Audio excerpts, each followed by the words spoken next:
As a bus operator, one of the most important tasks you complete each day is the pre-trip inspection of your vehicle before starting out on your route. As part of the International Bus Rodeo competition, you will be required to perform a pre-trip inspection on Saturday after your practice run through the obstacle course. The inspection bus will be in a separate location and you'll be directed to it after your practice run. You may want to take some notes during this presentation for study. Remember, you may not bring any visual aids with you for the pre-trip inspection apart from the official guide that will be given to you by the judge at the event. You will be allotted to inspect, locate, and legibly record any defects found that would make a bus operationally unready or unsafe to go into service. Time warnings will be given by the judge with 2 minutes, 1 minute, and 30 seconds remaining. Recording defects and securing doors will not be allowed after 8 minutes. 5 points will be awarded for each planted defect found, and 10 points awarded for the planted security hazard for a total of 50 points.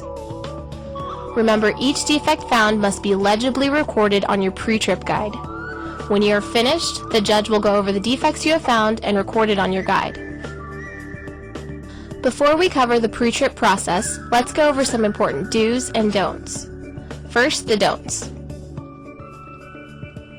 The bus will have air and electric power to complete your inspection. Do not attempt to start the bus. This will be considered a safety violation and you will be disqualified from the pre-trip event. Do not check the kneel feature or wheelchair operation, the radio, fare box, or destination sign. These items will not have any planted defects.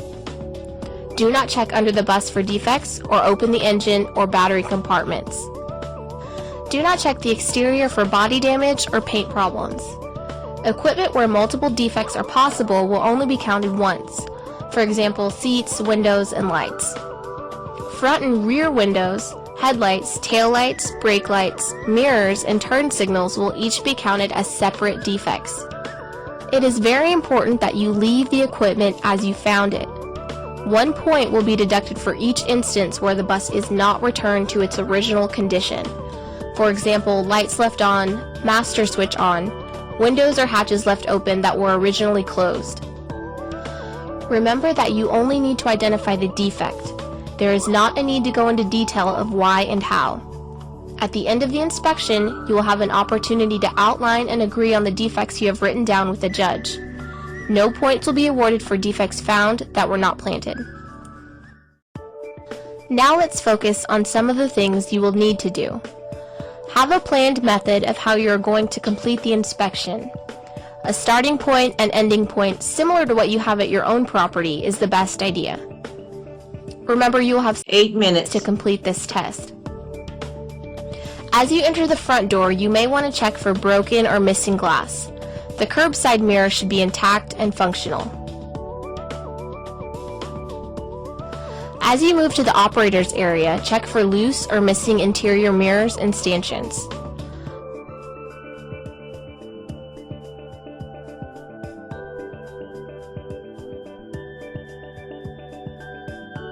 Turn on the power to the bus, but do not attempt to start the bus. All lights, turn signals, or flashers should be on. Check to see if the operator's seat is functional and if the steering wheel telescope and tilt or have too much play. Check to see if the horn is working and if the windshield wipers are operational. You should write any defects found on your pre-trip guide as you conduct the inspection. If the fire extinguisher is in the operator area, check that it is the correct type, a multi-purpose ABC dry chemical extinguisher. It should be charged and have a current inspection tag. Take a moment to look down the interior of the bus. How does the seating, layout, and flooring look? Where are the emergency hatches located? Some operators like to make a single interior sweep of the bus going from side to side. Others prefer to go down a single side and then return up the opposite side. Check windows to see if they are closed or open, cracked, or spidered. The emergency release handle should be in place. Check to see if ADA seating is functional.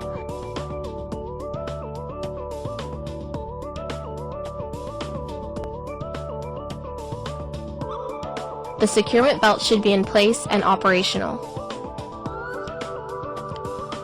If the bus has a pull cord, make sure it's operational. The same goes for a push cord.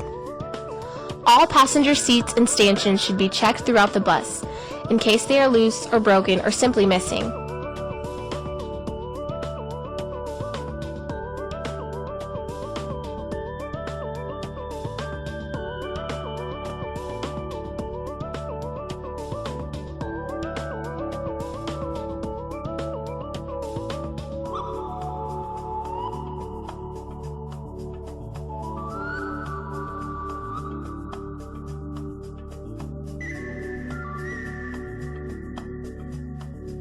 While you are going through the bus looking for planted maintenance defects, remember that an important planted defect will be a security hazard. This may take a variety of forms and may be anywhere inside the bus. There will only be a single security planted defect.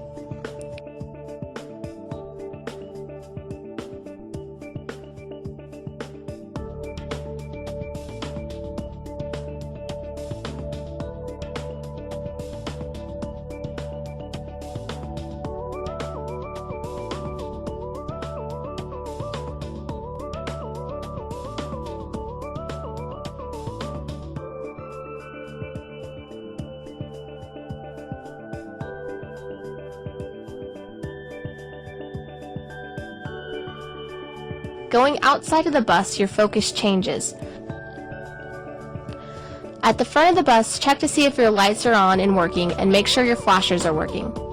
Your windshield wipers might work, but make sure the blades are intact. The bike rack should be functional and be able to hold a bike securely.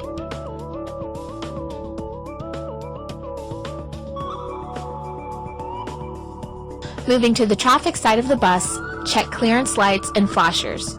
Remember, you are not looking for body damage or paint defects.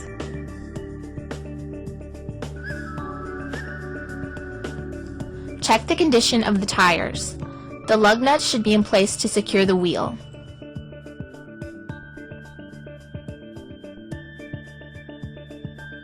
Check to see if there are any broken windows that you failed to spot on your interior walkthrough.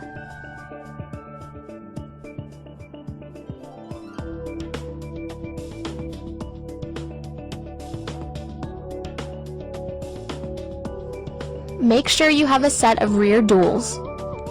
Moving to the rear of the bus, check to make sure all the lights are functional, including the backup lights and beeper. Check the license plate. The bus identification number should match the number inside the bus and at the front. Take a step back and take a quick overview. Make sure you have checked everything.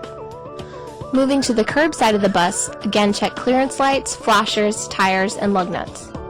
Make sure the fuel cap is secure.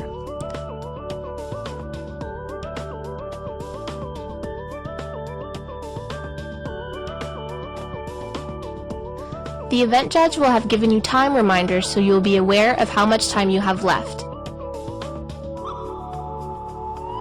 Remember to leave the equipment as you found it. Take a step inside the bus, turn off the power, and have a final look down the aisle.